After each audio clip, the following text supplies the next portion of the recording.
This week's Video Gamer UK podcast is sponsored by Dynasty Warriors 8. Return to the battlefields of ancient China with over 40 new level designs, 77 new and returning characters, and more scenarios than ever before.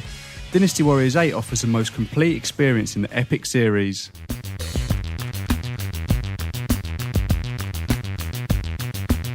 Hello and welcome to the VG UK podcast. My name is Matt Lees. I'm joined by Simon Miller. Good morning, ladies and Chris gentlemen. Bratt. Hiya.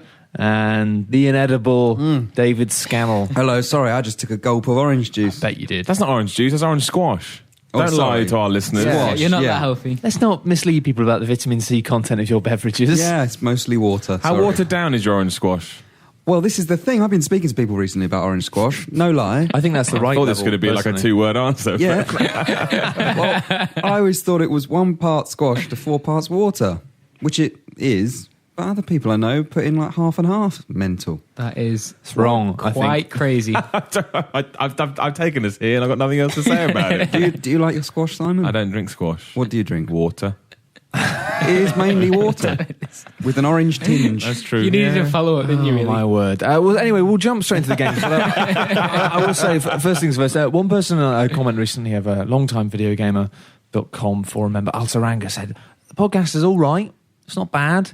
So there's nothing really about the podcast that sets it apart from other gaming podcasts. Cheers, Rank So Up. this time we are proud to announce that for the first time ever, we are now the world's only gaming podcast to be consistently not wearing trousers. Yep. So throughout the entire this recording, none of us are wearing trousers. Take that, Ultaranga. My belt's on the floor. Unless Altaranga has suggestions, I mean, what would they like us to do? We did start talking about orange squash. That's quite unique. That's pretty Yeah. unique. And now we're in our pants. You're not going to That's get quite that in an unique. American games podcast No, because they sir. probably wouldn't call it orange squash. Exactly. They'd probably call it, I don't know, Cordial. cordial. Did I say cordial? I don't know. Don't Anyway. be cordial with me, sir. Anyway, let's jump on to what have we been playing. So, Dave, you're going to kick it off. Am I? It's something old, aren't you? Wow. Yeah, I've gone retro this week. I'm playing Final Fantasy VII. Why not? Because it's amazing, right? Yeah. Well, the thing is it? You're playing on Vita, right? I'm playing on Vita. 'Cause It's it the was amazing when I played it 5 years ago, but is Yeah. it still? So you only played it 5 years ago?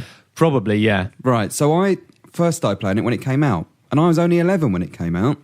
And when you're 11, you get a vague idea. This felt like the start of a Words Yeah. original advert. When I was a boy. No, I must say, I played it when I was a kid, but I mean, I replayed it 5 years ago. But you think you understand it as a kid, right? Yeah. I mean, I never finished it. I always got to a certain point just when you start disc 2, I think, and then I always gave up. I don't know why. I didn't understand some of the stuff as a kid, like Barrett, big black dude with the gun for an arm. Yeah. He was like really stressed and like, Yeah. angry and stuff, and I never understood why. And I never realised that Cloud is a massive dick. Yeah, he is. Yep. He's I tall. just thought, you're the hero, you must be nice. But No. actually, he's just a mercenary who's in it for the cash. Pretty much. So yeah, it's all these themes and stuff Well, that's how he that I'm now starts off. understanding a lot better now that I've gone back to it. But I played Final Fantasy VII late, actually just played it late, and so I you weren't even struggled. born when it came out, Chris. He was still in a test tube. Shut up. Obviously, Brat, it's common knowledge that it was formed in a test tube approximately a year ago. Yeah. If we decided it was the cheapest way to get a new member of staff at VideoGamer.com, instead of hiring someone, we just grow our own. I am your father, Pretty unique, Chris. isn't it? Don't have to pay him. He's sort of a blend of all of our DNA, really. So he's got all of our traits. Yep. But yeah, I think if you do play Final Fantasy VII for the first time, any time around now, it's difficult because you hear such great things about it, and it's just early 3D stuff is really hard to play for the first time after you've experienced. And there were so many really games you play now. ropey things about it. Like I remember specifically the way that what you could tell whenever it would shift from being a 2D picture to being a cutscene and then back to a 2D picture, and it was like the transitions, like it didn't quite. But it's like all the colours would change and stuff, and it would just be like. It was cool at the time though; it was amazing. But now it'd be like, what? What is this? Well, it's weird because obviously that's the one that everyone wants to be remade, and I'm playing it, looking at it as if how would this be now? Like I'm kind of viewing all the different scenes and stuff from a over-the-shoulder, third-person type perspective, almost, or like a Final Fantasy 13 view of the world. Yeah. and trying to imagine what Square could do with it now. But you know what? There are things in it that if it was released today, I don't know how it would be received. I've just done the bit where you have to cross-dress and save Aeris from essentially being sexually assaulted by... oh God, yeah! I've just done that. And I'm that like, bit in the slums. Yeah. And I'm thinking, if that came out today... I completely forgot. I forgot about that. Yeah. I don't know what the hell anybody is talking about. Do you not remember that bit? There was a I bit- never played it. Oh, there was I a was a bit- Nintendo boy as a kid, and I'm not going back now to play fucking Final Fantasy 7. Yeah. Come at me, internet. Yeah. Every You week. say I was a Nintendo boy back then. I'm still a You're Nintendo- still no, a what I mean Nintendo is, boy. what I mean, I'll shut up again in a minute because people don't want to hear me say this. But I mean, my parents said to me, "You pick a console, and that's it." I picked Nintendo console. They made you swear your allegiance from an early age. Exactly, and by the time I had sort of my own income, I thought I'm not going to go back 8 years. They sent you off to buy- join the console wars. Yeah, at it's an like, early I'm not age. going to play Final Fantasy 7 now. It's too late. And it Well, you was see, too I late. had, anyway, back to assault sexually. Standard, isn't it, for this podcast, really? I had Final Fantasy 7 on the PC in one of the classic massive boxes. And it's a shame because I gave it away to someone because I'm a nice guy. And I used to give away a lot of my games when I finished them. I go, you have it, you play it. And later on, a few years later, I realised at one point it was worth loads of money. Yeah. Because the PC Did you go version... and get it back? No, no, I'm not that bad. But it was really rare on PC, apparently. I was quite lucky as a kid, actually. I ended up getting lots of really, really rare games. I'm not sure how. I think, and I wasn't like going out my way. I think I was just always in the right place at the right time. But no, yeah, that bit, Yeah. because he was basically a pimp, right? That character. Well, He ran a bar or something, and he was. his name's Don Corleone. That's it, Don Corleone. And What? yeah, he's And he had like one of the items you could find was panties or something, right? Wasn't it? something like that. Yeah, a bit weird. But you go down into his basement and there's like bondage stuff and stuff like that. It's a bit weird. Well, no, actually, I mean, to be fair, like Final Fantasy VII was quite an adult game. Actually, Final Fantasy VII and Final Fantasy VI were both quite adult, and that's why I liked them. I like the fact that in Final Fantasy VI, spoilers, you haven't played it, but if you haven't played it, for God's sake, take your time. It's only like 20 years old. There was a bit where, it was like all these people in a castle, and then one of the bad guys who, before then, you thought this bad guy was just a bit of a joker. He's always jumping around saying daft things, and you thought he's going to be one of those bad guys who you kill really early on, and he's just like, he's not serious business. And then he just poisons the river outside the wells of the castle, murders all the men, women, and children inside. And suddenly you're just like, whoa, Oh, okay. that bad guy is actually a proper bad guy. And he ends up being one of the biggest, well, if not the biggest, probably, the bad guy in the game. Kefka. Oh. But it's a good game. I play it on my commute into work and home. It's just a good game to pick up 45 minutes on the train and just sit there and... I will say, though, actually, because it seems to be something that comes up every time, this remake Final Fantasy VII thing. No, don't.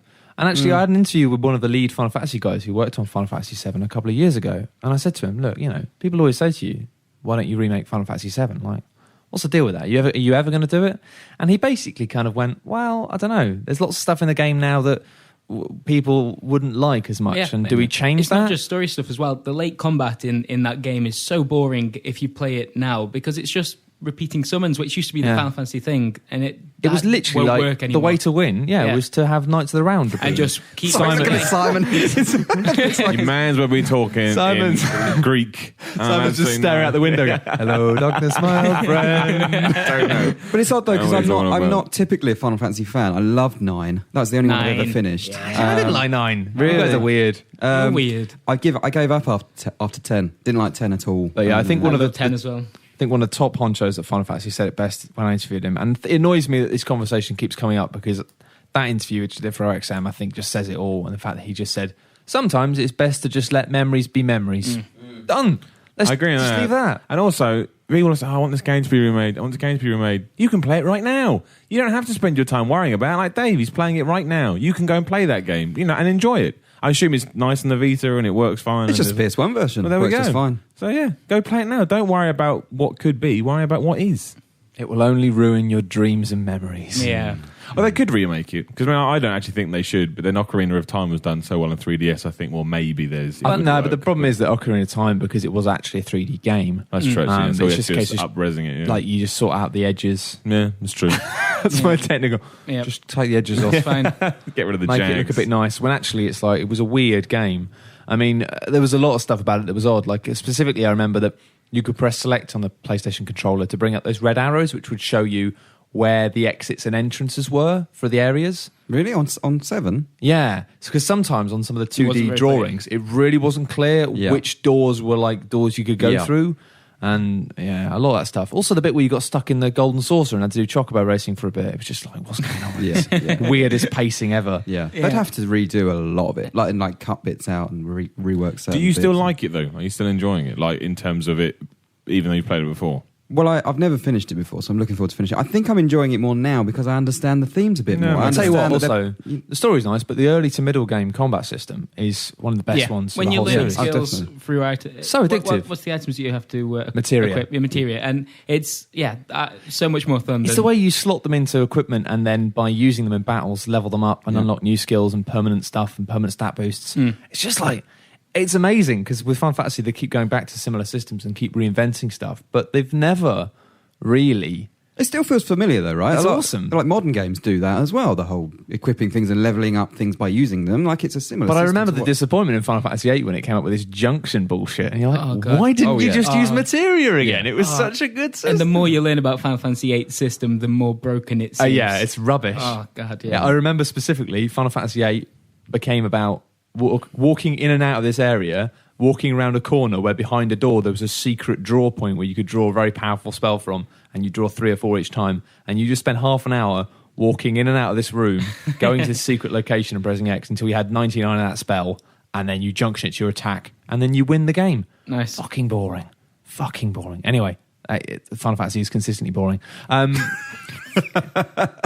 We got to have that conversation, end it with that. That's horrible. I'm just trolling. Yeah. It was amazing years ago, and now it's rubbish.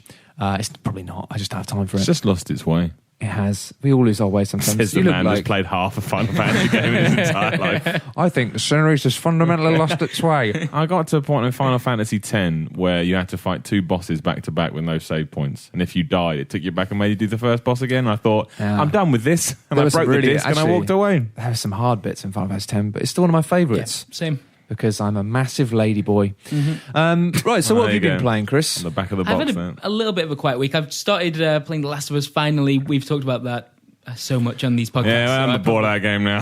Yeah. No, that's not true. I still love it. Yeah, really, really enjoying the first. Yeah, if you want to hour hear of it about that, in actually, we have particular. got a special Last of Us podcast where we talk about it in super depth. Eventually, I'll be able to listen to that as well. Yeah, You know? yeah, that'll be a nice little treat for you. Yeah. Actually, if you haven't heard that and you have finished Last of Us now, do go back and listen to it because I was actually really, really proud of that podcast. I thought it was really Pretty good. proud of it. Yeah, but Pretty happy with it. Other than that, we've still played quite a bit of Company Heroes too. We're starting to develop very basic strategies. yeah, I feel like We're getting I feel like we've stepped it up a notch actually. Yeah. Just because we have got press copies of the game still, but it's funny. I've worked out now that the way that the press copy works is it means that we can play it, but we're not attached to the real servers, which means we can only play each other. Oh, really? I've never actually tried. Yeah, because you weren't here yesterday because you were ill. So I was like, oh, well, I really want to play Company Heroes. Well, I'll play it online against a stranger. And it's Aw. like, number of players currently in matchmaking, 1. And I'm like, well, that's Either me. that or it's not very popular at all. I think, Yeah. Nobody likes Who actually Company is getting Heroes home too. wrong? I think Sega would be clawing at the walls right now if I was the only That would be person. the worst purchase ever. Imagine you go out to THQ auction. We've done it, guys. We've got Company of Heroes 2. One person bought it. Oh dear. Actually, he didn't buy it. we gave him a press copy. code. We couldn't even get the press to download it with a free Oh my code. God. But yeah, I've figured out you can get trucks with rockets on the back, and that's just kind of changed my life. And I've got just a little flamethrower bit. trucks and rocket Yeah. men. And you were brought out men in capes. Who It's could an Elton fire- John song. What's going on? Rocket man, firing rockets at the fucking trucks. I'm pretty sure that's how it goes. Yeah. I'm pretty sure that's how the lyrics are. And I think it's gonna be a long, long game.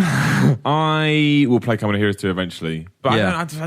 I do always like real-time strategy games when I get into them. But to have that moment where I think, yeah, right, I'm ready, they don't come along very often. What's wonderful about Company of Heroes and Company of Heroes 2 for the same reason is that the online stuff, it's because I'm rubbish at those games because it becomes a game of two halves. Yeah, you've got to where- be managing your base Yeah. and micromanaging everything at the front. Precisely. And I can't do that. You need to have two brains. And some people can do it, some people can't. But in this, it means that basically the building unit element is not as much because in most you have this constant income of resources and you have to keep spending it. Otherwise, you end up with way more than you need. But in Yeah. this, you can spend like all of your money that you saved up for like 5 minutes on 2 units quite easily. So it becomes less about trying to keep that constant production line up and more about managing these battles. Yeah. And we had a point where we were playing a game the other day where you built loads of anti-tanks dudes. These guys in capes with armor-piercing rifles. Lovely capes. They're awesome, though, because it doesn't make sense, because they're just these guys with special rifles. Like super Nazis or something. Yeah, they... I think that's the official time. The super Nazis, yeah. But it's amazing to watch, because you can have this awesome tank, and this little squad of dudes are just shooting at it and killing it. And you're like, you can't kill a tank. That's You're not just how this men. works. You're just men with guns. But you built loads of them, and so I just stopped building tanks, and just watching a couple of small squads with machine guns decimating Yeah, your it's troops. brutal. It's really nice when in that game. It does allow you to focus on these little skirmishes really well because you kind of build units. You have 5 guys that come along in one go. You can kind of focus on them a little bit more and make sure you use their abilities because you're not always rushing back to your base to well, that's it. You tend to kind of try and hold down one area with some fortifications and some well-positioned dudes in buildings and stuff. But then, it's lovely how you can be massively outnumbered. Like, there's a point where I had 2 sets of dudes and you had 4 tanks, but I managed to nail them just through a bit of a flank in and no, it's really good. I feel like because we've been bumbling around with it for a while, but I feel like we're actually getting to a stage where seen on the videos. I feel really bad because we made loads of videos, but in all of the videos we've only used 3 units each. Where now it's oh god, look at all this cool stuff we can do. And when we recorded one, I just beaten Matt 3 times consecutively. We start recording a game, it crashes. We record another one, I lose. Whatever, Chris. It only counts what people see, man, not what you say. It's a great shame though because he was really battering me. He had this brilliant technique of just driving men around in jeeps, and I couldn't stop it. I was getting absolutely destroyed. And then I worked out how to stop it, and he hasn't been able to get it out. No. Screwed. Age of Empires was my kind of game when it came to strategy games. Age of Empires 2. Yeah, I loved Age of Empires. I even liked Age of Empires Online, which is granddads. Exactly. Wildly considered to be a massive flop. I quite enjoyed it. I thought it was quite fun. I thought it was all right. No, I think it's just very simple, that's why. What I love about Company Heroes is the way that the landscape really makes a big difference. Yeah, flanking stuff makes a massive difference. And also taking cover. If you have one set of a small squad and you hide them in some good cover, like behind an abandoned tank or something, then they will last for ages. Yeah, Relic do quite a good job of the of colour mechanics in a real-time strategy game. You can kind of see if it's yellow, then it means there's some cover when you're clicking where to go, and it shows you the dots of where they're actually going to sit. Yeah. So you can get an idea of that's a really good position. If it's green and they're all hidden, but then they can sit there and take shots for ages. Yeah. But then if the other guys run down behind them, they'll just get killed really quickly. And the way. Sorry, go on. It's got that kind of the way in FPS games where they kind of, that evolution where suddenly headshots did more damage. It kind of feels like that, but it's just really interesting how very few strategy games have bothered doing it. It scored lower than Company Heroes 1. Is that just because it's more of the same and people kind of aren't as bowled over by it? There was also, to be fair, we haven't really talked about this quite as much. There have been some arguments that there's a pay-to-win element to it in the fact that you can... the upgrades you have on your kind of general, they're very minor. It's usually 2% accuracy to troops or a certain type of troops. You get those by leveling up, but you can pay to get them early. And really? I think that always pisses people off in competitive games, as you can imagine, rightly so. I don't think it's as big an issue from what we've seen, but then again, we play it very casually. Yeah, I mean, they're very minor. I don't know. I don't know enough about the mechanics of the game to understand whether or not you really can use a combination that gives you an edge. Those upgrades have always felt pretty useless to me, but we obviously they feel like a nice bit of flavour, 2% faster in movement. It's or 2% extra health to those trucks, which you destroy in 2 shots anyway. Yeah, it kind of. I don't know. Yeah. I think also another complaint is because of the fact that they really wanted to tell the story of the Russian front. Yeah, the story of the Russian front is fucking depressing. Yeah, massively. Because basically it's just hey, a lot of people died. More people than have ever died in history died here within days. So I think whilst the original game's campaign was just this awesome gung-ho adventure where you'd hold a town with a squad of 4 dudes and feel like heroes. And this is just that is a company of heroes, whereas in the Russian campaign so far it's kind of death. Yeah. You don't think you get a chance. I think some of the stuff I read about it anyway, I haven't had a chance to play it myself yet. You don't really get a chance to get attached to the units that much because they're just always getting killed. They're cannon fodder, aren't they? Mm-hmm. Whereas I remember in the original Company of Heroes, I had a sniper in a building, and he was my favourite man ever in the history of men. Praise to that man. One guy, he killed an entire Nazi army. He was so cool. But again, I think the reason it's scored lower on a wider thing, it's more of an industry thing, is I think there's still a massive tendency for reviewers to review stuff mainly based on the single player campaign. Yeah, that's true. And then a bit of a score difference depending on the online. How much of the single player have we played in comparison? Precisely, and I think this multiplayer is brilliant. I think I need to play more of it, but it seems really, really fun, and there's a lot more variation than there was in the first one. Yeah. It's weird because only Battlefield and Call of Duty seem to have reached that point where reviewers accept that really the multiplayer that took a while though. Well, you know what? I mean, it was really controversial for me. One of the last reviews I did at RXM was Black Ops 2, and I came back and I was chatting to my editor, and he said, look, you don't feel like because it's Call of Duty and because it's popular you've got to give it a good score. And I was like, of course, no. But he's like, because I said, well, look, the single player campaign is one of the worst single player campaigns I've ever played. It's terrible. I hate it. I hate it. But the multiplayer is really good, and it. It's one of those things where I know that most people are just going to play the multiplayer. So I went with an 8 in the end, just because it was this thing. I think 8's fair. And I think 8 was fair, but I think it's one of those weird things because people in the review are like, but you said the campaign was rubbish. I'm like, yeah, but people don't care about the campaign. Yeah. If I gave it a 6 because it had a terrible campaign, but then went, oh, but the multiplayer's very good, it would be actually undermining the way people play the game. It's similar to what Martin wrote in our Battlefield 3 review, but pretty much the same thing. But it's like, if Battlefield 3 didn't have a single player, would it have scored higher? Probably. Than an 8? Yeah. Probably it would have done, yeah. So you sort of like, you've got to look at the way... That doesn't make any sense, does it? No. Well, it's broken. I'm out. But that's the thing is, I think with real-time strategy games as well, people still do market based on the campaign because I think it's a kind of... Magic. It's not... It's a kind of magic. It's not represented very well as a genre, I don't think. I think a lot of the people who review them are still the people who grew up loving Command and Conquer and stuff. Yeah. And I love those games, but I think now one of the reasons that Company of Heroes is so big is that people are still playing it online, the original one. Yeah, It's got a it's true. It's got a massive community. online community. That's very true. So I think you've got to take that into account. But what have you been playing this week, Simon? Well, I don't play normal games anymore.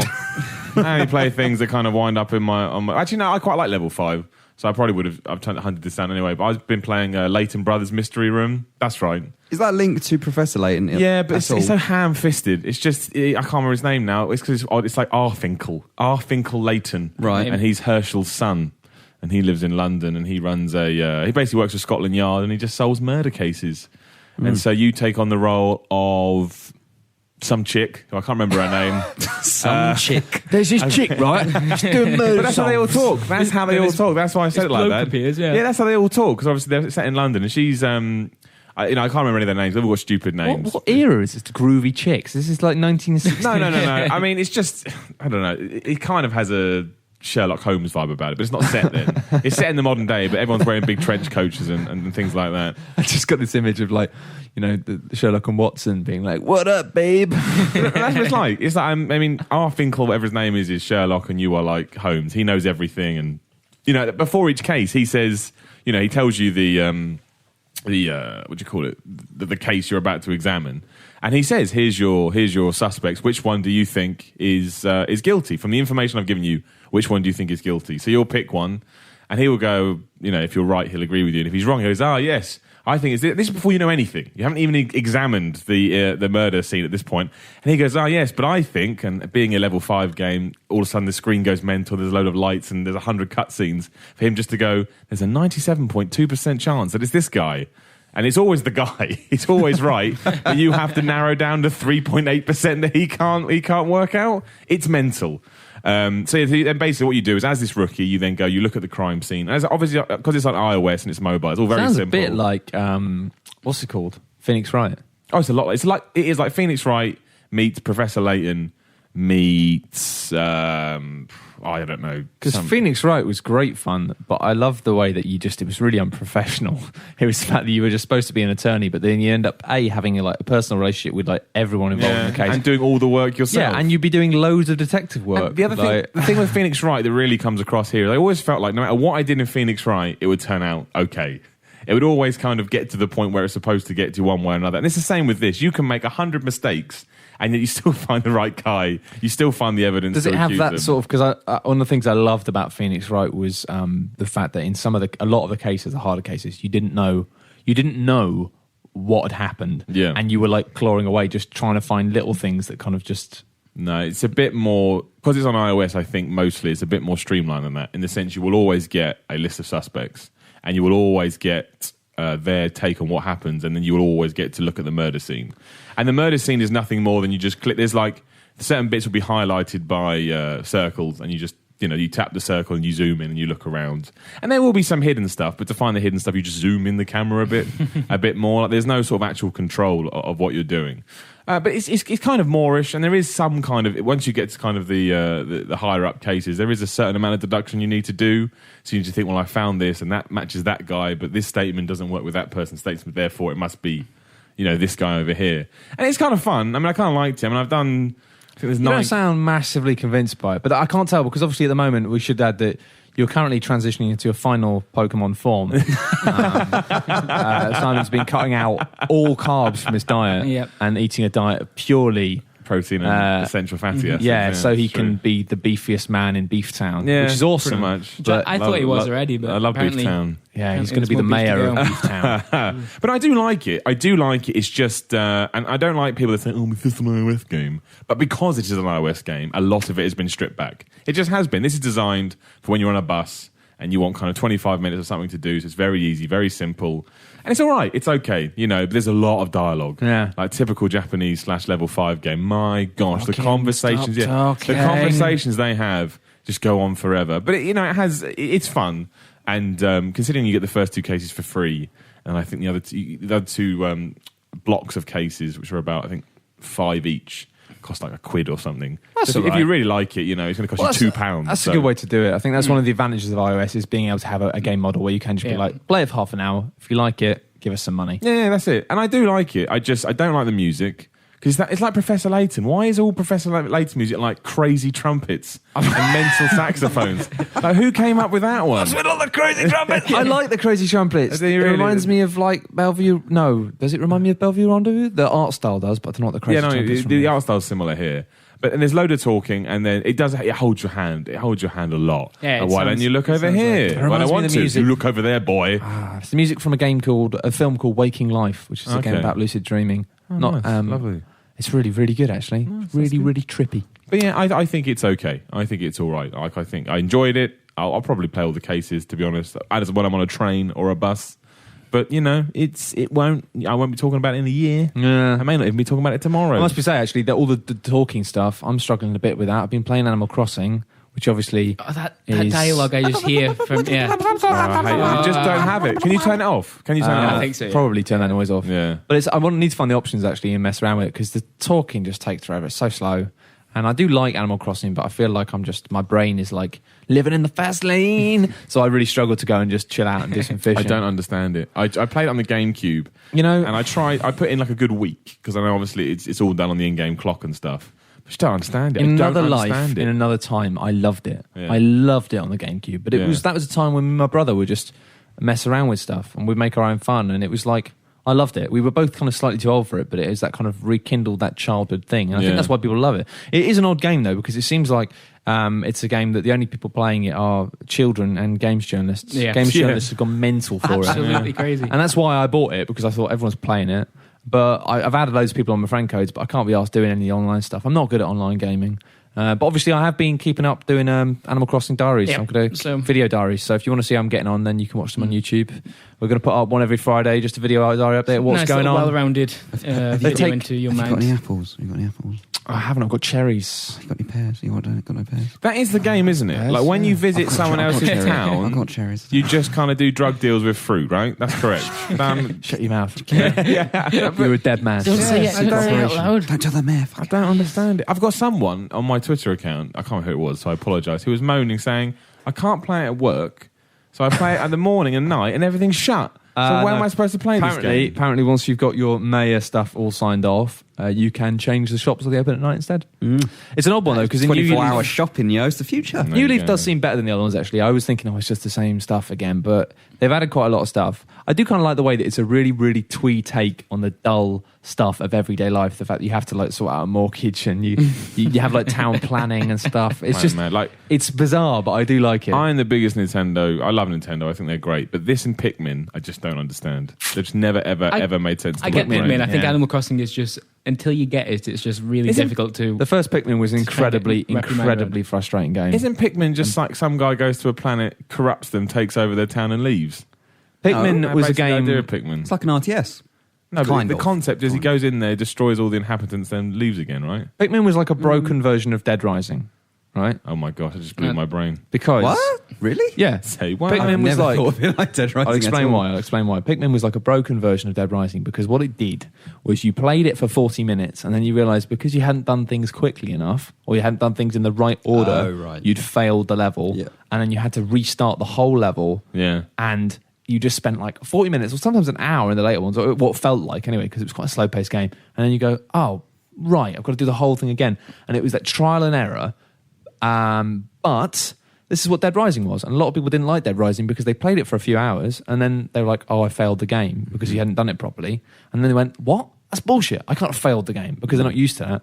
But then, of course, what they didn't realise was Dead Rising was going, aha, yes, but you're going to do it again, but you're going to keep all of your experience, which means you're going to be better. And it means you might fail it again, but then you're going to start again and you'll be better. And it means you keep doing it, but each time your chance of success will improve. When you failed in Pikmin, there was nothing. There was no pat on the back. It was not like, oh, we're going to give you 5 minutes more this time. It was like... They've addressed that in 3, though, right? I think they have addressed it, There's a save system. They've talked about a new feature, and basically the new feature is going, the fundamental design problem with Pikmin, we sorted that out. But it is weird how everyone's so fond of that game when it had an awesome style, an awesome idea, but as a game, it wasn't that much fun. It was really stressful. Yeah, I didn't like it. I never clicked. I wanted to play it because I thought it was going to be like Animal Crossing or Harvest Moon or something, really twee and nice. And all that happened to me is I accidentally sent all my Pikmins into a pond and they drowned. And I just watched as they all died and there was nothing I could do. It's real life, man. You make one mistake, people die. It's You've got to deal with it. It's weird that they're pitching it as a system seller. Really, oh, aren't it's nonsense. It's not weird, it's nonsense. Well, considering it started off as a Wii game... People, I don't know why Nintendo think that Pikmin 3 is going to shift systems, because it's not. It is absolutely fundamentally going to shift no systems. Anyone who cares about Pikmin that much has already bought a Wii U, because they are people who are Nintendo fans. And they're not the people you want to aim at. It's not mainstream enough to appeal to that audience. It's really not. And you're right, the core will have already... If they want Pikmin, they've already got a Wii U. It's an RTS, really, isn't it? It's a strategy game. Yeah, it's a strategy game. No strategy game is really mainstream. I'm sure it'll be great. I'm sure it'll be a great game. But it's not going to shift systems. And anyone who thinks it is, including Nintendo, is bonkers. Mario Kart, however, I'm tempted. Yeah, Mario Kart. Don't say anything, Brad, as you don't know what you're talking about. I don't. Mario Kart. I get frustrated that Mario Kart. people are so excited about Mario Kart 8 because the cars can go upside down. That's the change. No. That was it. I'm excited because it's still the greatest racing mechanic ever made. What about Mario Kart 7? Yeah, I've got that. I'm playing it right now. I'm loving it. Did I Why tell do you need 8? They need it looks really lovely. The graphics look well nice. Yeah. And it'll have nice. If this wasn't a Nintendo game, like I just feel people would be more No. Mario Kart it. is one of the few games, and the exception to this, I think, was Mario Kart on the Wii, which was Yeah, balls. because it took out the drifting mechanic. Yep. And it was like, hey, play it with this piece of shit plastic wheel. And I'm like, no, I don't want to do Mario in your house. Some weird, like, budget Mario. Like, hey, Madder, how's it going? Yeah, we got our Mario from Lidl. Yeah. Play it on this Mad Catz controller. Madder Cats. Stan, you like Mario Kart, right? Yeah, I do, yeah. Oh, no, you said that like, but. Oh, there's a but. There's not a but. It's just I was playing at E3 for a little bit, and the guy said to me, and this is a brand new feature. And I'm sitting there like... Yeah, but that's just promotional nonsense. What is? Was these one of the... I said, what is? And he goes, oh, look, well, the anti-grav. I totally hadn't realised that it was anti-grav. But was these one of the... That was one of the people that was standing next to the pods, right? Oh, because yeah. the person stood next to my pod, I don't think knew who Mario was. That's not a joke. I don't think they knew who Mario was. Look at the funny man in the red hat. Did you see the camera shaking on that impressions videos? Because I just start chuckling to myself at the conversation you're having. At one having. point, she does say something like, "Oh, all the characters are back." Like Waluigi. No, he's not back. He's not new. I think this one's Yoshi. No, oh, that's right. Yeah, they said, I was Koopa Trooper, and they went, "Oh, you're Yoshi." You should do my job. No, I'm Koopa Trooper. She said, "Oh, what's a Koopa Trooper?" And I threw the controller in her face and I left. That bit didn't happen. I think they've messed Only up, though. happened for mine. Yeah, exactly. I think they've got it the wrong way around. They've got Mario Kart out next year. You're right, that should and be this Mario year. I 3D agree World with that. Christmas. No, you're right. Mario Kart is the system seller. Yeah. I Because agree. everyone loves Mario Kart. I'll tell you what I love about Mario Kart, though, where every good one anyway, it's that bit where usually most racing games, you play through the different cups just because it's the progression, right? You're like, oh, I've unlocked the next cup, I do that cup. Oh, I've unlocked the next cup, I do that cup. But with Mario Kart, I love the fact that it keeps the track secret. Yeah, so unless you jump online and see them all, you get this period of being like, you really want to beat it. And I always go for 150cc first time because I'm a man. Yeah. And then it's really hard to beat some of the cups and get them gold. But then when you do, you play the next, and you just see those little pictures of being like, crazy fucking true. marshmallow land, and then it spins over and it's like wacky tree bastard land, and then you're like, you go into them and it just puts a massive smile on my face. The structure bores me now, though. That's the only problem. Just I do cup know by what you cup by mean, cup. but it gets away with it, mostly because... The tracks are cool. And that's the any thing. other game that said, oh, we're bringing back tracks from old games, I'd be like, what? Yeah. But because of the way it does it, I'm like, whoa, what track's it going to be? What track's going to be? Did you play Sonic Transform last year? I love No. that. Really good. Really, really good. Really good. And that's the kind of fact, that was structure that I What's would the like in a structure Mario in Kart that? game. I'd say it was the best Mario Kart game for a few years. Yep. Sonic No, Transformed. Mario Kart 7 's Believe it. It was amazing. made by some of the guys who made Blur, Yeah, it's true. which was Oh, an really? incredible racer. And it's got a really shabby art style. That's all I'd say for it. It's very generic. The art engine just doesn't look nice, doesn't look clean. It just comes across thematically. All the power-ups look really uninteresting. It looks like the sort of thing you pick up off a shelf and go, oh, this is proper budget shit. It looks like Pac-Man Racer or whatever. Love Pac-Man Racer. But don't buy it. I've never played that. Just a big troll there.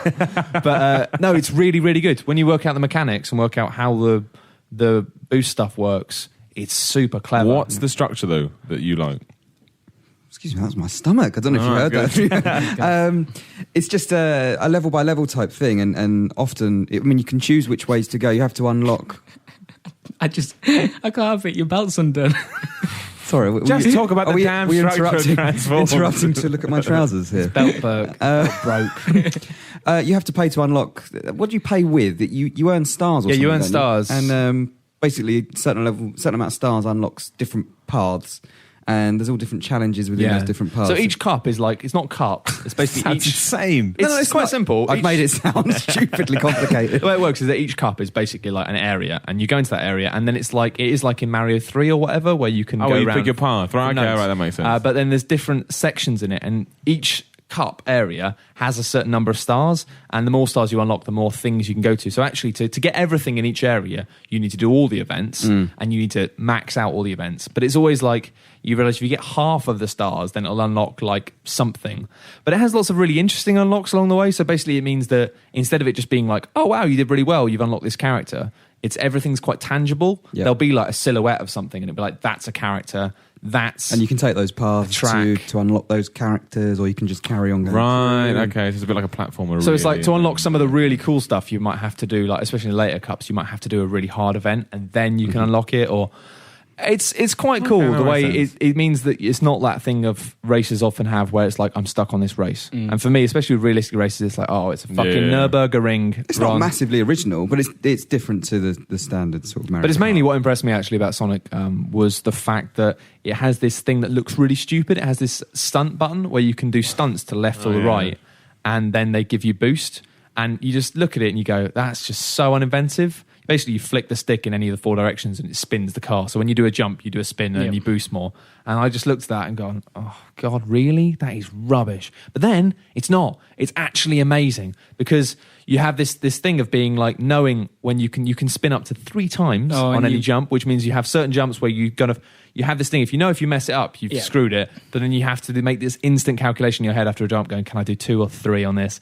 And also, there's this thing where you realise that when you spin to left or right, you actually physically move your vehicle about an inch to the left or the right. And it means there are some paths in the game where literally you have to jump off a thing and then spin 3 times to the right. And it's the equivalent of strafing midair. So you strafe midair onto a separate track, which then hits another boost. And it becomes like any good racer, that if you get good at it, then you are constantly boosting at maximum boost. And you're just going through the whole race, just going... And it's an incredible feeling. It's so much better than the original Sonic. Oh race. God! I imagine game. there'll be a lot of people that played the first one and thought, nah, not going to bother with the sequel because the first one was a little bit rubs. But no, totally different. It's a great shame. And actually, if you love the Mario Kart thing and you get a buzz from that technicality of doing the whole triple boost thing, it takes that and evolves it. It's like it's one of the most technically difficult kart races I've ever played. But when you nail it and start getting good at it, it's so satisfying. I love that game. Love it. Also, before we move on, Mario Kart 8, at the moment, there is no blue shell. What? No blue shell in Finally, Mario Kart 8. good. Blue shell bullshit, sarcasm mate. right I there. know. I almost killed you with my eyes. No, that's good. If that's the case, then man, my Mario Kart dominance will continue. Yep. Yeah. I'm actually good at Mario Kart. It looks really nice. The one I game. like the art style of Mario Kart 8. It looks lovely. Yeah. I've been playing this week. Interesting because you're talking about iOS stuff. I've been playing a game that takes some stuff from iOS and uses it to make a game that isn't complete bullshit. That's always nice to know. Rogue Legacy on PC. Yeah, of course, yeah. Which is basically, it's like Castlevania combined with the roguelite, which is like a roguelike but not as hard. Roguelike games basically are games where it's randomly generated each time and they're really balls hard. They kill you. Yep, usually really when you quickly. die, you have to start from scratch. Yeah, and when you die, you start the game entirely from scratch and play an entirely new random game. I love them I find them really addictive, but they're always really hard. Sounds like I just get upset playing them. Well, no, you do get upset, but they also get really exciting because when you start to get really far in them, you're like, oh my God, I've never been this far before. And then you get killed and you feel heartbroken. Yeah. But you It's immediately the go, opposite oh my of the game you've been playing this week, which if you feel it's too handholdy and you can't do things wrong, roguelikes are brilliant because you can There's do so things much stuff you can do wrong. You can do everything wrong, and you will. And Oh my gosh. it makes you more invested in it a lot. But the way this works is nice because if it was completely roguelike, it'd be very frustrating. But the way it works is that it's sort of this very comical game, actually, where you send a knight into a castle and it's Castlevania, but then the idea is that they then die really quickly, especially the first one's called like Sir something the Feeble. He's like, it's got the whole joke that basically there's been this legendary hero and then his son is rubbish. and he's like, his ancestor is just like, I'm shit. And so you die within minutes in the castle, but then you have some gold. And then the idea is that your money gets passed on to your son or your daughter. They can spend that on better equipment or better stats. And then it means that each time you go through, you earn some money, then you upgrade your character. And it's basically like a simple RPG. It's a bit like Infinity Blade. Sort It's of. a lot like Infinity Blade. Right. But it has this sort of like upgrade system. But it has the iOS thing of being like super addictive, like one more go, because each game only takes usually about 5 minutes, but sometimes 15 if you're doing well.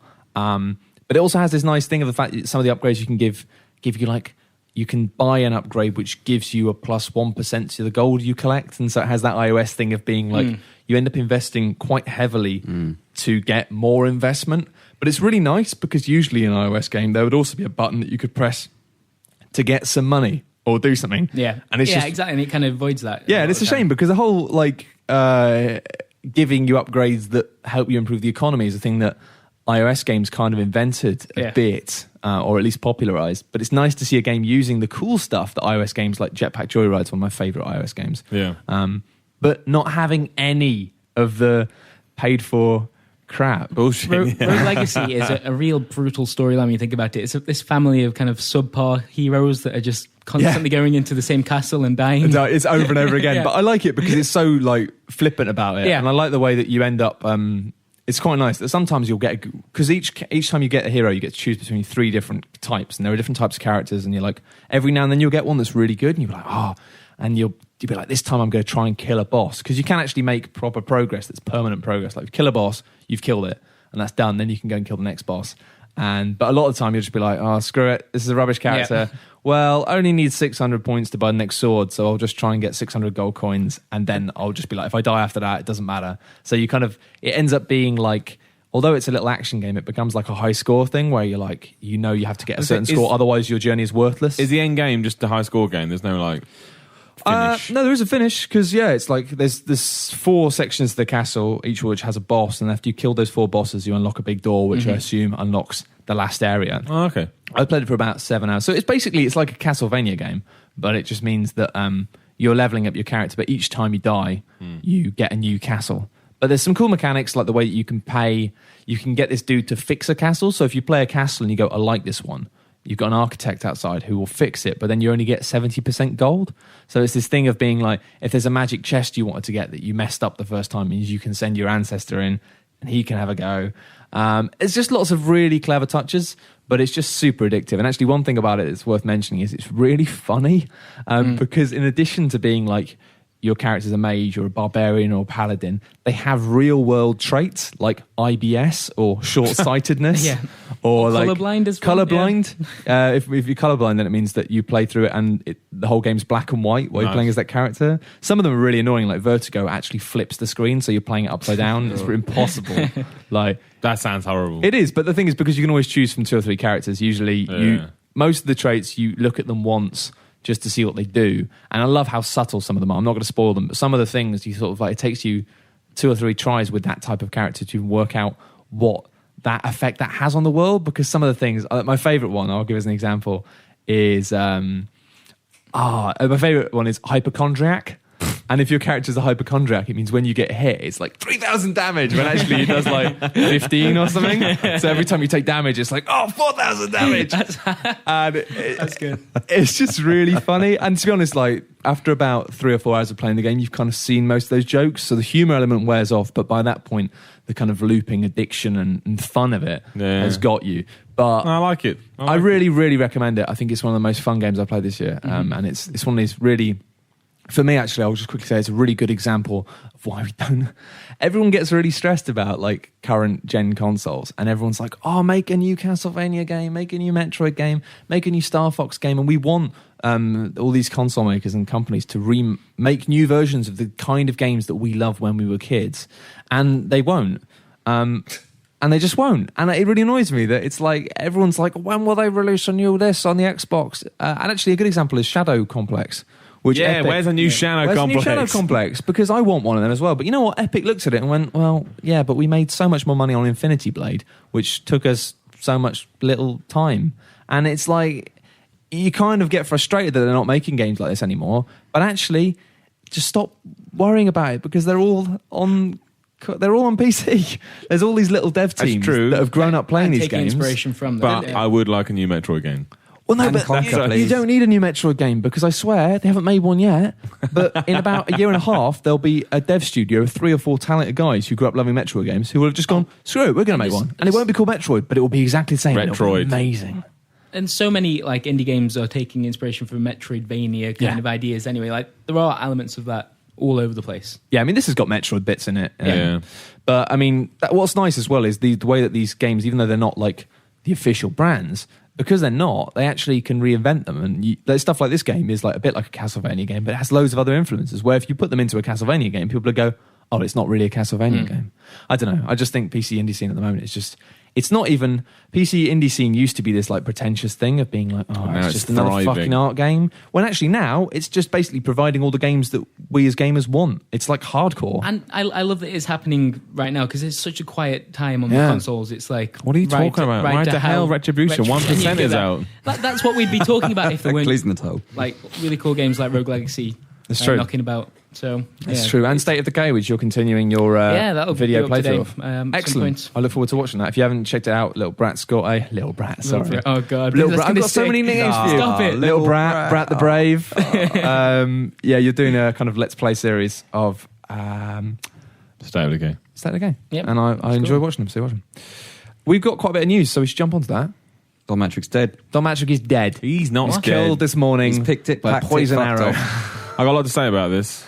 I think, go for it. So you know what's going to happen? They're going to annoy a lot of people. Oh, great. Oh, here we go. So, look, here's the thing, and I'm going to condense this down into a smaller piece of pie as possible. Hang on. I'm predicting YouTube comments going, Simon's an I think Xbox Simon's going to be dead. Look, Simon should try and work for Microsoft. what is this? The Bill Gates? What was that comment? Something like what's that? I didn't see that one. There was Bill Gates fan club or something like that, which makes so little sense when you think about it. It doesn't even work for Microsoft anymore. It's not the I would know. I know the structure of Microsoft down to a T. No, look, we all know that the Xbox One Fallout was bad. We all know that the message they gave was bad. We know the PR was bad. We know some of the things that were said were stupid. But this is all I'm going to say about it, actually. I'll keep it nice and short. People that are now saying that Don Matrick didn't like games, the man likes games. It's as simple as that. He started a development studio when he was 17 years old. He made the first test drive game. He then went to EA, and I mean, by and large, if you look into it, was responsible for the success of The Sims and Need for Speed. He's had a lot of, He put the men into The Sims, didn't he? Yeah, it was just originally just a little house simulator. Yeah, and I will say, just to preempt the YouTube comments, people who say that Sims is rubbish, it bloody wasn't. It got rubbish, but the first Sims game was brilliant. Yeah, and I'm not. That doesn't forgive him for what he did. Like, I completely understand why people don't like him, because to us, he was a spokesperson for Microsoft, and he was not a very good spokesperson. Yeah, but that's not his fault. Well, it is his fault, but some people just don't have that in them. So don't get me wrong. You're allowed to hate him, and you're allowed to let him rub you the wrong way, because the only relationship you can have with him is what you see on stage. Well, and he was bad at that. But don't think he didn't like games. If you just go look into his history, he definitely likes games. He definitely has a passion for it. And also, I think it's something that has to be said, is a lot of people have said, Don Matrick was terrible at his job. It's not true. Just strictly 100% not true, because basically, again, it's what we saw of him. This is a guy who... Yeah, he was bad at that. To us, he's a spokesperson. To us, he's a guy who twice a year stands on a stage and talks about something. And he wasn't very good at that. He was a bad choice. And I understand why they do it, because if you don't have the president coming out and talking about stuff, it looks bad. Yep. Stock, what reasons? It's really dull business reasons why you have to do that. Exactly. But it wasn't his job. And the same reason, that when any president of a company, it's not there. If it was just your job to come out and chat some stuff twice a year, that'd be the easiest job in the world. Yeah. And actually what his job was to manage a team of 7,000 people at Xbox. And during his time there, he the stats are incredible. I can't remember the specifics, but the numbers of people using Xbox Live when he joined, and his job was basically to get people on Xbox Live. It's phenomenal. And the year when he joined, the financial... And don't get me wrong, before people go, don't get me wrong, you can still hate him. I'm not saying that. Absolutely. You can still think he's a massive tool. That's fine. But the first year he was there, the financial prediction for the Xbox division was a loss of $500 million. Yeah. And he came in, we're going to make $100 million this year. And everyone went, oh my gosh, he's mental. And he did it. Yeah. And he did it. So don't get me wrong, we don't have to like businessmen. You don't have to appreciate him because he's a good businessman. But I think you can't just shoot down a man's character or sort of, his passions. And he does like games. That's the only thing. A lot of people say, man, said he hates games. He doesn't. It's just a shame not true. that his legacy will be seen by a lot of people as Kinect and Xbox One. Yeah. Well, it's this thing, right? And I think what you just said is just 100% spot on, right? And I made some videos about Don Matrick's departure this week as well. Some of them silly, some of them serious. But one serious, one silly. Yeah, you mix decided. It up. Nice and spicy. I like it. Sweet and sour, sorry. Anyway. But the thing that I get grated about it here is the fact that people don't appreciate the difference between... We're not saying like, give this guy a break, or you should like him, or you should respect him. No, not at all. Just simply have the facts, accept the facts. That's my point. Because there is some basically there is some massively, and I've been very frustrated this week by the fact that simple stuff like everybody saying he's been fired. And it's just like the thing is that's exactly what Microsoft are quite happy for you to be thinking as well. This is the thing. This is in a nutshell what's happened, right? Even if they had fired him, and it does happen, CEOs do get fired. I'm not saying it doesn't happen, but when they get fired, it's just like, I'm just leaving. And it's not like you don't have another job. You don't have another job lined up because the process of getting Zynga have been courting him for at least 3 months, possibly 6 months. This is all completely confirmed on the Wall Street Journal, and it's also been confirmed now that EA are basically really annoyed because they've been courting him for ages and they want a Matrick purely because whilst he may be a dick and we might not like him, he's got incredibly well proven experience in running large businesses to do with games. That's what his job is. Exactly. So, and he's it's fairly proven by statistics. People saying he did a terrible job. It's like, well, actually, he made that company a lot of money, and we all have Xbox 360. Secondly, people are saying that him going to Zynga is a massive step down. In our eyes, it is because everyone hates Zynga. Family Fortune survey says. Seriously, like just people saying these things like on forums and on comments as if it's fact. He's been right. Here are the facts. First things first, I hate Zynga. I think they're an awful, shitty company. I think the games they make are trash. But they've made tons of money, and the job he's been given at Zynga is substantially better paid. And he's going to be the CEO of the company rather than CEO of a division. And it's also, a big step up. Let's not forget this as well. That man, he's an exec. You don't get to that level of power without having an ego. You just don't. No. Like Trenton, ego. Kaz Hirai, ego. Definitely Sony have ego. Remember what they said a few years ago. Same with Don Matrick. You have to have an ego because it's that kind of world. It's dog eat dog. So in Matrick's mind, if he goes and turns Zynga around, just walk around in his big jacket going, yeah, Tom Cruise's brother, yeah. And he'll love that. Like that will be... And if it dies, he goes, well, it's all golden parachute. It's an incredible opportunity. To a lesser extent, because I don't think Ruben is in the same category. It's like when Jason Rubin took over THQ. He was like, yeah, I'm going to be the boy. I'm going to turn THQ around. It died. He went, well, it was dying anyway, wasn't it? Precisely. So, it's the same thing. It's a win-win situation. Yeah. And it's either that or sit in Microsoft, which he's built, to be fair, he's built up Xbox to be what it is now. And it's just going to be boring from here on out. And that's why it's important to say, hate him for his mistakes, but then don't forget what he did as well. But my point is, you can still think he's a massive tool if you want to think he's a tool. Because as a spokesperson, he wasn't very good. But the other thing that annoys me is now everyone's going, oh, Peter Moore, he was so great. He played Guitar Hero on stage. Everyone took the mick out of him when he did that.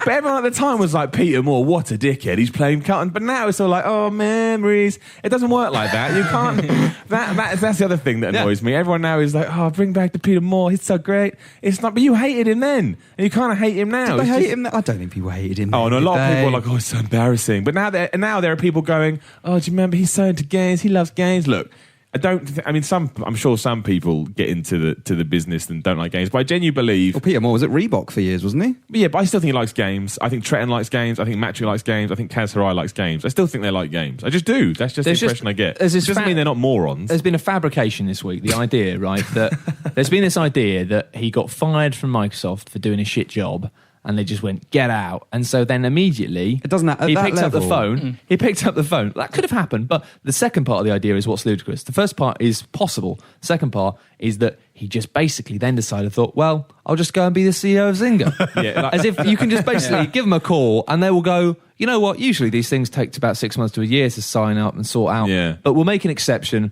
We'll rush it through. Sure, put a press release out right now saying that you're joining us as CEO. Also, It's insane. Sorry, no, go on. we may be about to make the same point, Okay. though. I've said a lot, you say. You I was go. going to say, firing someone at that level impacts your stock price, right? So you don't just do it because you're not happy with someone. Yeah. And to make that decision, it would have to come from the board of directors. It would have to have been as a result of our share price is going to dive or has dived. Essentially how Riccitiello left EA. Like, he wasn't... And I honestly think, as I said in my video, that he knew he was leaving. And the reason that he kept, when people said to him in an interview, so what? If people don't have an internet, they should just get an Xbox 360? He just went, yeah. Because he'd signed off. He'd already got a new contract. and with he's Zynga. dealing with crap, but he thinks, I don't need to deal with this He just anymore. goes, this isn't my job anymore. The I other don't thing care. as well, though, if Microsoft pushed him, do you know how much money they would have to have given him to get him out of his contract? I just think ducats. I think We're it's worked talking out uber ducats. so Oh, yeah, well yeah. for them because they can. A lot of the bad press Precisely. around the Xbox One is They focused can around just things sit that he said. quietly. But this- and let people think that. And let people think that. But that's, and I'm sure Matrix said, all right, I'll do that, not a problem. Because I think he still has a good He doesn't relationship care, with him. yeah. Yeah. But that's the other thing, is that I just think, like, I've actually forgotten my point. This is terrible. Maybe I'm about to have a stroke or something. No, I forgot my damn point. Too young to die. But I just think, like, I just don't think Microsoft, even with all this bad press, they wouldn't have gone, this is all your fault, Metric. Because he would go, I'm sorry, guys, we all sat down in a room and agreed this. This is all of our collective fault. But also, it's impacted their stock price when he left. Exactly. I mean, the problem is that in our bubble of the games industry and game fans, we think that him leaving is a great thing. When actually, of course, if what we thought reflected the reality, we'd see an increase in stock price, but we see a decrease because to the wider world, It's they've instability. lost a good businessman. Exactly. And I think all I'll say on this is there are two things that I think have made me really angry about that this week. Is that people thinking that because he'd done a bad job, he got fired, lol, he had to go to Zynga, that sucks. Reaffirms the idea that the world is a fair and just place with consequences that make sense, which is not true and will not ever be true until we start to accept the fact that we live in a world which is fucked. And secondly... Yeah. Sorry, that's a bit deep. Let's all riot. Why not? Let's. Secondly, there is a divide, right? There is this definite divide between gamers and these executives, and it's a And reason there we always hate will them. be, because they earn hundreds of millions Of of course, dollars. but at the same time, they probably look at us like we're idiots because we look at things like that and go, "This is what's happened," and that lack of connection will always be a divide. Yep. While for the one, because they earn shit tons of money and we will never relate to the fact that we live in palaces. But secondly, because they look at us like we're idiots because we look at things like this and we get it so hopelessly wrong. So I will say, if you want to think these people are dicks, that is fine because they probably are dicks. But make sure you know why they're dicks. That's the thing as well. Yeah, that's it. And just, well, yeah, I mean, that's it. That's the point. I mean, it just found it frustrating that I made quite a simple video explaining what happened, and most of the comments below it is going, "He was fired." It's like you are literally, you are willfully ignoring reality, which is the definition of insanity. That's the thing. And like I say, it doesn't mean he's a good person. It doesn't mean he's a bad person. Like I say, through a spokesperson point of view, he does across, like, he's not the I best reckon at if it, you met him in but- a bar, you'd be a prick. Exactly. But, read about it first before you just start. Yeah, there's so much, especially in this one, actually. There is so much hard information out there. Yeah. So much of this is public, and people are just going, oh, I wonder how much Zynga are paying him. It's like, well, if you Googled it, there's pretty, definitive answers to that But question. just going back earlier, this is not me supporting Microsoft either. I just want to point that out. I don't care that he's gone. I don't care if he stays. I don't care if he goes. Because all they'll do is get someone else that's Don Matrick too. It makes no difference. I hope they do Absolutely no quick. difference. I don't want Bulmer looking after Xbox. He ran around. Come on, man. Oh, God. Anyway, talking of dicks, Talking of dicks. Double Fine. Double Fine, yes. Now that is even dickier. Long story short, basically what's happened here is they did the Kickstarter, right, which was for Double Fine Adventure. For which 400 is grand, now gets 4 million is still not enough cash. 4 million, but no, didn't they do a second Kickstarter as well after that for the latecomers? I think they did. No, I thought it was for a different game, wasn't it? No, there was a second part to this, I'm sure, where they kind of went, oh, if you missed the first bit, then you can still chip in now. They basically extended it. I'm pretty sure. Yeah, well, I think a lot of Kickstarters do that Yeah. anyway. You can So they go, continue to back it. Did you miss it? Either way, it doesn't Okay. matter. Either way, it's still bollocks. And then basically what they've got to is they've got that traditional point in game development cycle where they suddenly go, oh God, we haven't finished the game and we need more time and more money. And then they turn to publishers and go, we haven't finished the game, we need more time, more money. The worst thing is, we're the publisher. We're the publisher. We're the publisher. And now we're always moaning, going, oh, I can't believe EA did that. But right now, we are EA, right? Yeah. This is the way this works. And our development studio that we have given the money to has turned around and said, sorry, mate, can't make it with the money you gave me. Fuck you. Yeah. That is bollocks. I gave you the cash. Don't turn around and tell me that. And the difference here is that publishers get a return on investment. Yeah. And we don't. Well, obviously, we get a copy of the game, but that's not a very stable return on investment because the game might be shit. Well, I only get half the game now, apparently. Well, no, January. we don't get half the game in January. People have to run want Steam early. Basically, this is what's happening: is they're saying, "Well, we can make half the game for January, and the whole game might not be out for until 2015, which is bonkers." But then basically, they've said we've run out of money, and we're thinking, how can we finish the game? Well, I know we'll put the first half of the game up on Steam, and then you can buy the first half of the game early access. Yeah. And it means that if you've already bought it on Kickstarter, you don't get that early access. That's what annoys me. Is if I like to think, if I've backed that project, I like to feel a little bit special. I get to play it first. I wasn't following that. So if you've already backed it, you don't get early access. No, they need to I thought that was a big point of the Kickstarter. Well, you get. That's right. They need have to pay an for extra way to bring. So you're paying twice for early access, essentially. You don't have to, but if you want to. But this is my point. If I kickstart that, I want to feel a bit special. I want to feel like I get it a bit early. To be fair, they didn't set out with that intention. It just seems like really bad management. But that's still terrible. That doesn't make it any better. Regardless whether he spent it all on booze, regardless whether it was just bad management. The point is, I want if the game comes out in January, somebody else who hasn't paid shouldn't get to pay it before me. That's Kickstarter, though, isn't it? You don't get that definitive. Well, that's true. You pay this money and that's what you'll get. Basically, you pay the money, you get a product when it's done. It was always the risk, was it? And to be fair, this is one of the weirdest examples because they went for 300,000 and got almost 4 million. It was always going to be a very strange kind of. It's a fascinating circumstance, and what I'll say about this is something I've been trying to say for a long time and been beaten down by the internet repeatedly.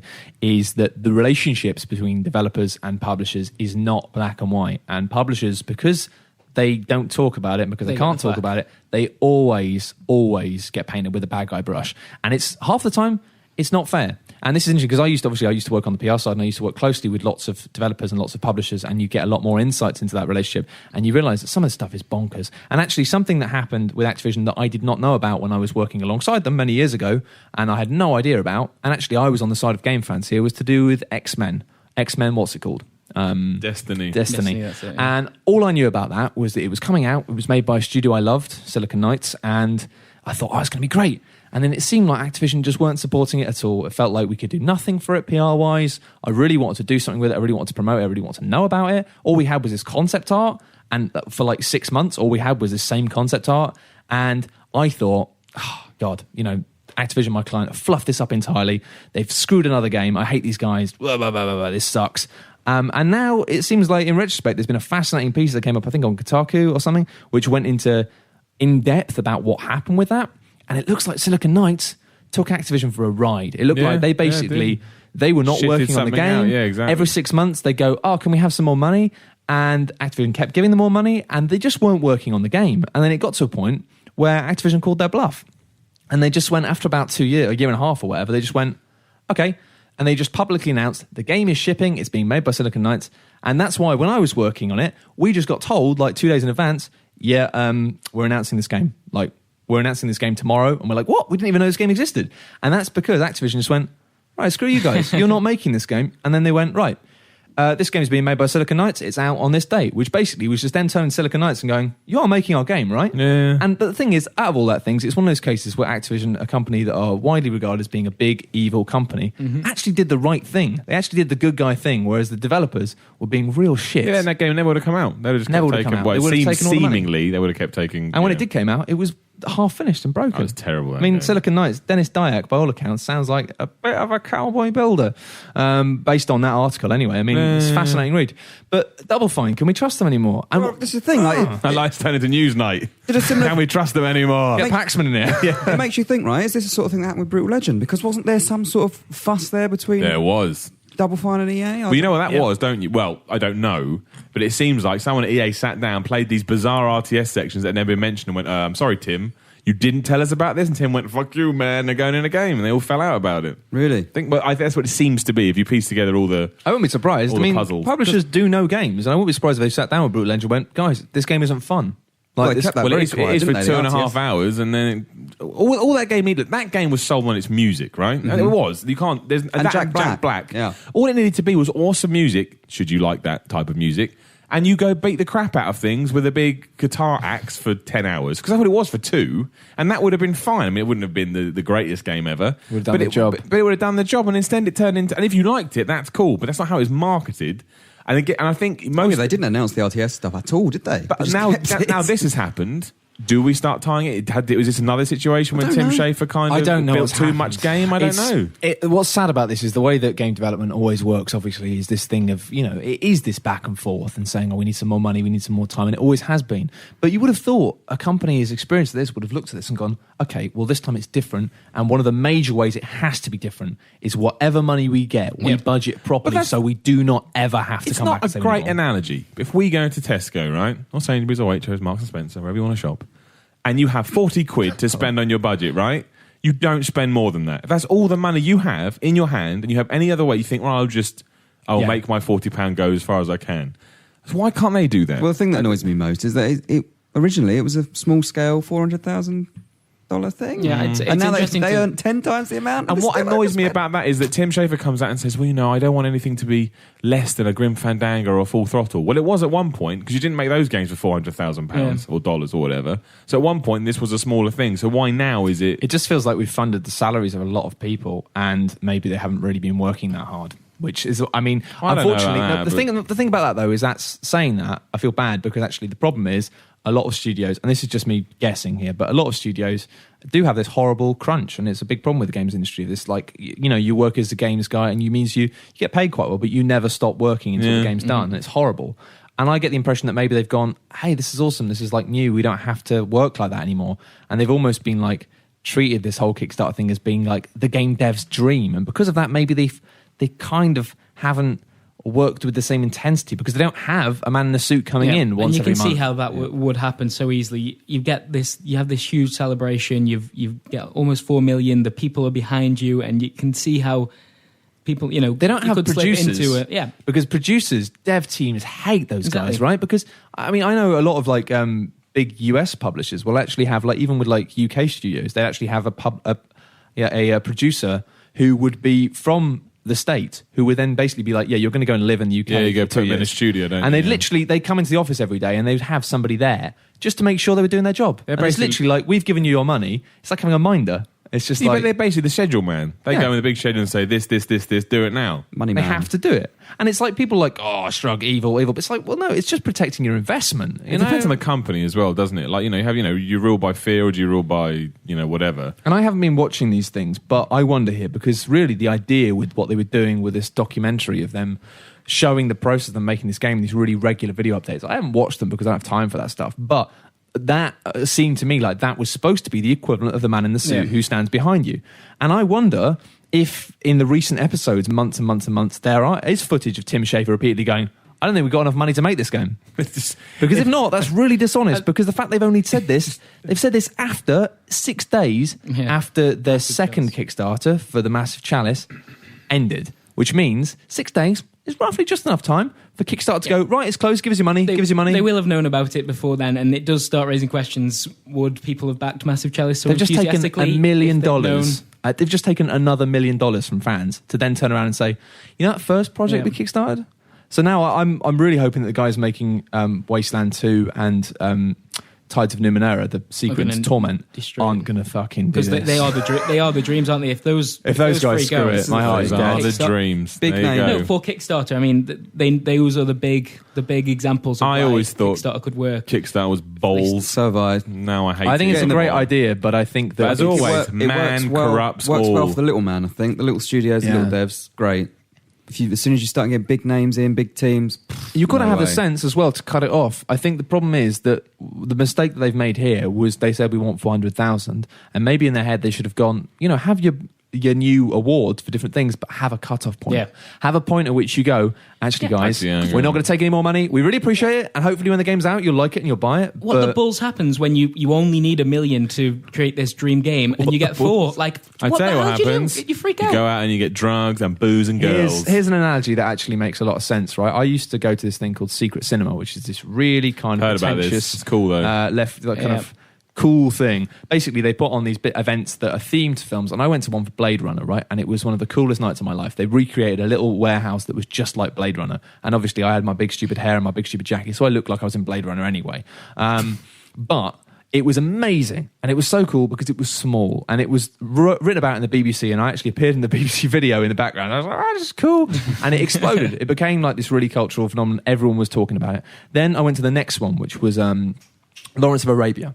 And it was a nightmare because literally what had happened is this company who had really specialised in these small boutique events for like maybe 1,000 people over a period of a couple of weeks had now had so much money thrown at them and so much potential, and were putting on a massive event. And I used to run big events, and I know that the logistics of them are very interesting. Yeah. And it didn't work because they didn't have enough toilets. They didn't have enough food, like stalls, and they hadn't accounted for simple things like when you've got 5,000 people in the room, they're not all going to go and get food at different times. They're all going to go and get food and go to the toilets at the same time and it was just an absolute clusterfuck. But they'd thought like, oh, well, more people want to come. That's great. Let's just as many as they want. They dealt with economies of scale. So they'd gone, well, how many hot dogs do we need for like 50 people? Well, and then we said, we'll just times that by the number of people. And they basically done really simple mathematics and not realised that when you exponentially increase the scale of something, once you get to a certain threshold, the game changes. And it means that just doing the number crunching and going, well, that'll work, doesn't, because there are all sorts of other problems. And it looks like they've just fucked it, basically. So basically, Tim Schafer needed more toilets. He needed more toilets than he thought he did, and now he's pissed all over us. I do think it's bad. I really do. What the hell happens if they don't raise enough for early access? Well, this is the problem. The early access thing seems like a good idea. Having a thing of being like, we'll make half the game, and then you can pay it for it if you want, then we'll make the full game. It's basically like a paid-for demo. But that game will get a publisher. I tell you right now. Well, they've said, haven't they? They've said that they don't want to do that. Well, they said they don't want to do that. They said they release a game. That Cloudberry Kingdom game that Ubisoft's doing, that was a Kickstarter game. And now Ubisoft's picked it up. How does that work? Like, the consumers... Corruption. It is dodgy. It's weird, though, It's basically, it's become this thing of being like, we want... what you're doing now is you're funding proof of concept based on the fact you like look at something, and you'll get a copy of the game in return. And if you're happy with that, if you know what the deal is, but it is dishonest. And I don't care if someone says we've got a publisher but we'll make some extra cash. It's up to you. Your choice then. If you want, it's your money. You do whatever you want with it. But to then put it in a pot and then someone go, oh, we also got this other pot we didn't tell you about. Well, you know what? Cool. That would be a really honest way of doing it, because the problem with publisher-based games is often publishers, they look at the bottom line and they don't see the appreciation and the value in extra features, right? So a lot of the features we want in games, publishers will look at them in the document and go, well, do we need that? Can we cut that out? They're way up against cost versus return, aren't they? So if you could have something in a game that's being published, right, but then you have a Kickstarter on the side being like, look, we're getting this game published, they pay for these features. If you want this. We want these features. If you want them, then you can buy a copy of the game. What if that would start creating bad habits in itself, though, wouldn't it? Certain publishers would be just like, well, yeah, you want that? Go ask Kickstarter. Sod off. Yeah, but it's not working the other way either. No, it's You've got not Tim working. Schafer lying about making games, Tim. And I like you, Tim. You're one of my favourite developers ever. You've created 4 of my favourite games. Just because you look a bit like a fat version of Steve, you're not getting away with it. Yeah, he does. All right? He does. He does. He looks a lot like a fat version of Steve. But all a Anyway. bit dodgy, all a bit dishonest. We're running over a bit today, but it's been an interesting week, so screw it to hell. Let's ask some questions or answer some questions. Sure. Oh, goodness Wow. gracious. Who put that microphone there? God damn it. What? Okay.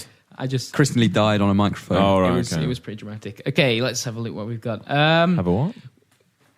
Read the questions. You are being Read the so mean questions. today. Can I Simon. put a very quick shout out to Duckman, because he is... Oh, wait, we're getting amazing. there. We're getting there. We're Oh, brilliant. Right, good. Okay, so first off from the forums, we've got this from PB Live.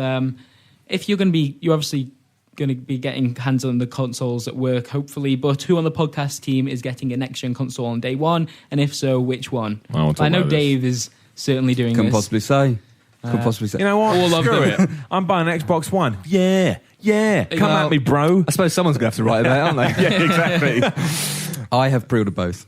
Xbox One and To be honest, as journalists, basically, we should have knowledge of them. Yeah, So I'll get both. I'm not going to get either of them, but somebody else can.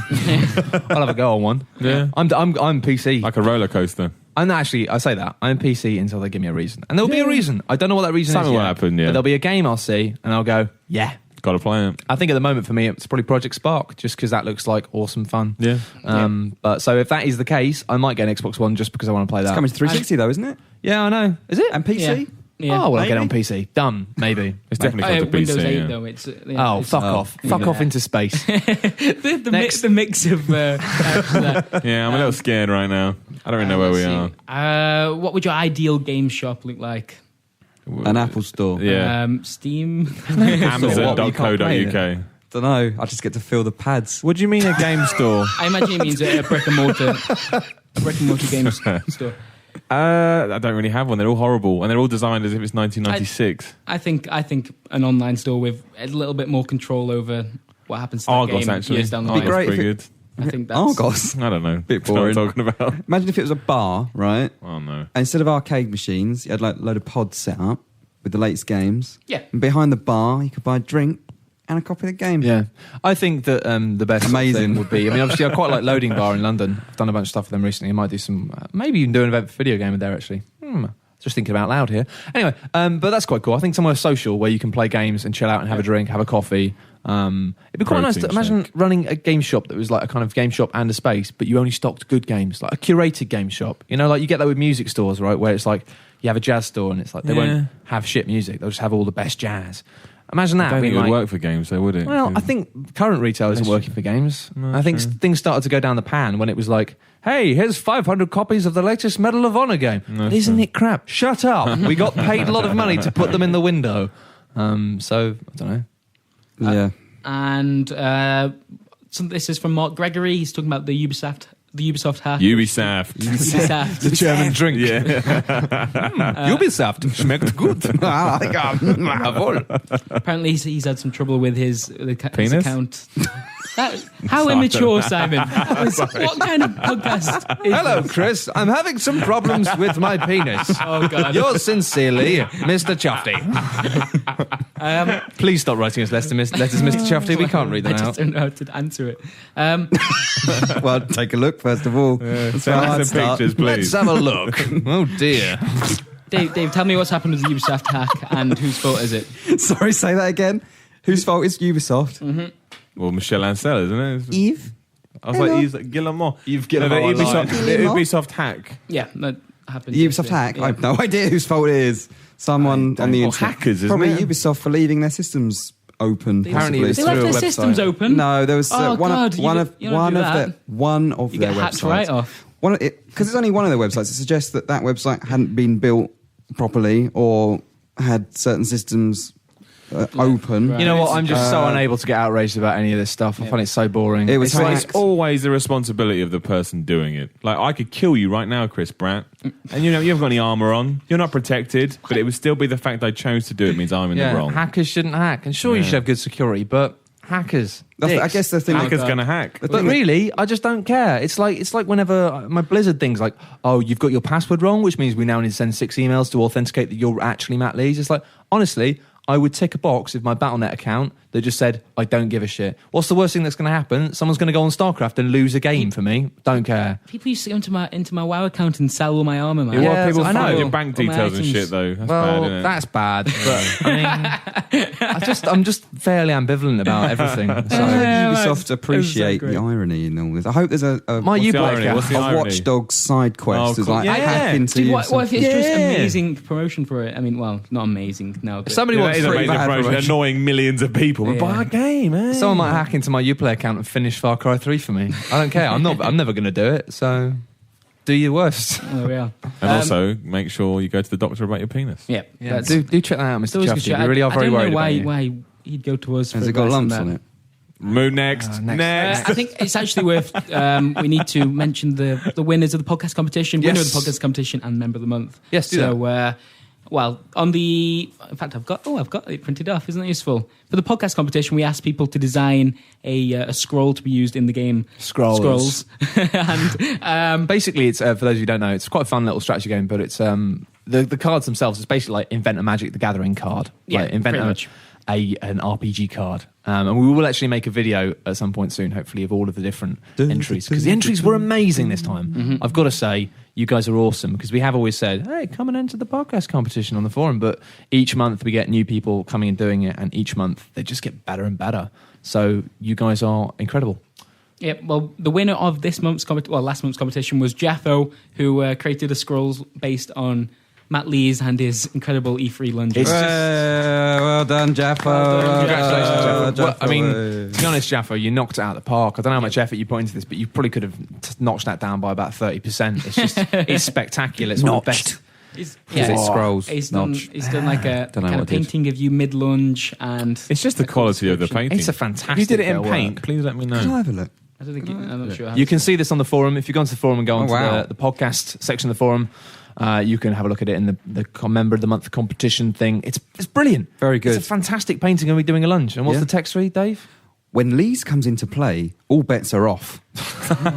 Allies that increase sounds like a really bad movie introduction. Allies increase lunge ability by 5. Foes take 3 damage to pants. Across the Shire, the women folk still cower in fear at mention of the lunge at Turtle Beach.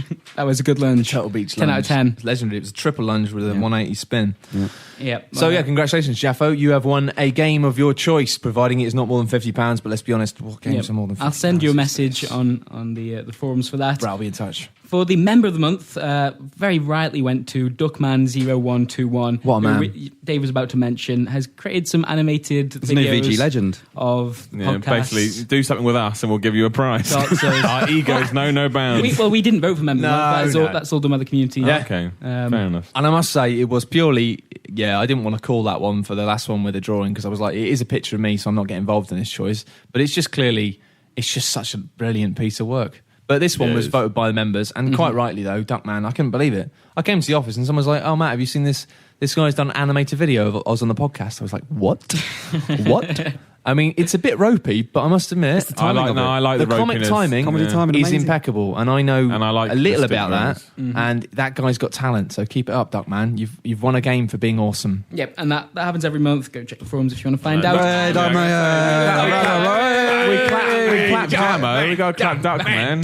Pop, party poppers, fireworks. Come on, Duckman, get up on my shoulders. Get down and groove it, Imagine.